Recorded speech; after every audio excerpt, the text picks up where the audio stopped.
ଏହି ଚ୍ୟାନେଲରେ ସମସ୍ତଙ୍କୁ ସ୍ୱାଗତ।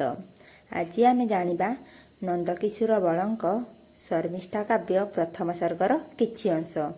ଚାଲନ୍ତୁ ଆରମ୍ଭ କରିବା। ଯୋଗ୍ୟ ପାତ୍ର ସଙ୍ଗେ ଭେଟ ହେଲେ ଘଟେ କଟାକ୍ଷେ ପ୍ରାଣ ପ୍ରଦାନ। ଶତବର୍ଷ ସଙ୍ଗେ ଥିଲେ ସମଧର୍ମୀ ନୋହିଲେ ସେ ଆନ ଆନ। ଘନୀଭୂତ ପ୍ରୀତି ଉଛୁଳେ ନୟନେ ହୃଦ ହେଲେ ଉଦବେଳ। ଜଗତର ବର ପ୍ରଣୟୀ ଯୁଗର ନେତ୍ରେ ନେତ୍ରେ ହେଲା ମେଳ। ଶିବଧନୁଧାରୀ ରଘୁବୀର ରାମେ ବୈଦେହୀ କଲେ ବରଣ। ବେନି ହୃଦୟକୁ ସଂଯୋଗ କରଣେ ଅପାଙ୍ଗ ହେଲା କାରଣ। ବିଧୁବଂଶ ବିଧୁ ଦୁଷ୍ମତ ନରେଶ ଶକୁନ୍ତଳା ସୁମିଳନେ। ନେତ୍ରେ ନେତ୍ରେ ସିନା ବିକିଲେ ପରାଣ ବେନିଙ୍କୁ ସେ ବେନି ଜନେ। ଅଜ ଇନ୍ଦୁମତୀ ସ୍ୱୟଂବର ବେଳେ ଲକ୍ଷ ନୃପ ଗହଳରେ। ବୈଦର୍ତ୍ତୀ ସୁନ୍ଦରୀ ଅପାଙ୍ଗେ ବରିଲେ ପରାଣ ଇପ୍ସିତ ବରେ। ବିଦର୍ଭ ତନୁଜା ଦମୟନ୍ତୀ ସାଧ୍ୱୀ ସମାଗତ ସୁରନରେ।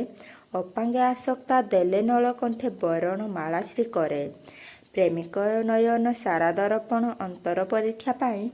ନାହିଁ ଯେବେ ପ୍ରେମ ହୃଦୟ ଅଭ୍ୟନ୍ତରେ ଛାୟା ବା ପଡ଼ିବ କାହିଁ। ପ୍ରେମିକ ନୟନ ସ୍ୱଚ୍ଛ ସରୋବର ପ୍ରେମ ଆକାଶର ଇନ୍ଦୁ।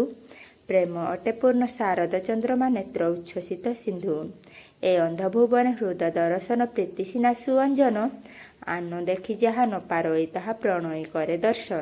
ଭିଡ଼ିଓଟି ଭଲ ଲାଗିଥିଲେ ଲାଇକ୍ କରନ୍ତୁ। ଏହିପରି ଭିଡ଼ିଓ ପ୍ରଥମେ ଦେଖିବା ପାଇଁ ଚ୍ୟାନେଲକୁ ସବସ୍କ୍ରାଇବ୍ କରନ୍ତୁ। ନିଜର ମତାମତ ଜଣାଇବା ପାଇଁ କମେଣ୍ଟ କରନ୍ତୁ। ଆମ ସହିତ ଯୋଡ଼ି ହୋଇ ରୁହନ୍ତୁ।